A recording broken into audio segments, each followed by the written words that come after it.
Some Americans are already making their choice for president, with early voting underway in many states.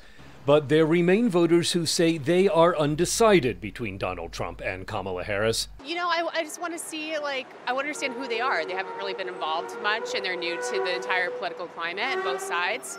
They come from both interesting different backgrounds, and I want to see who they are and how they represent their candidates. Undecided voters are about 3% of the electorate, according to public opinion polls. John Johnson is a research fellow at Marquette University's law school. For a lot of voters, they haven't started paying that much attention yet. And so I think when you come up and ask them, that's the answer they might give. Some people also in the Midwest might be reticent to tell you who they'll vote for. So there could be some of that as well. Targeted campaigning by Harris and Trump is moving some undecided voters, says University of Massachusetts political scientist Tatice Nteta. The population of the undecided voter is shrinking, and it shrinks with each day.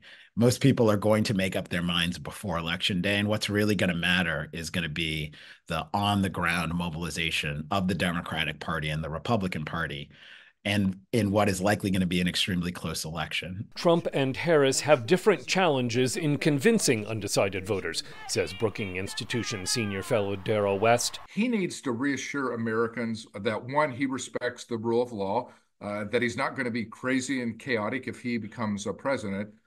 She, on the other hand, is less experienced. She took positions a few years ago that were much more liberal than the policies that she's espousing now.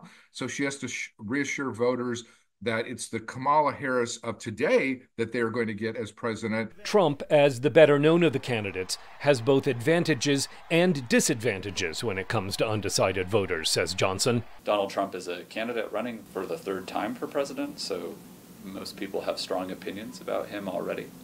And so of that sliver of people who remain undecided, just a single-digit percentage number of people, both parties are working hard to convince them to vote. That's because those undecided voters could make the difference in close swing state races that will likely decide who wins. Scott Stearns, VOA News.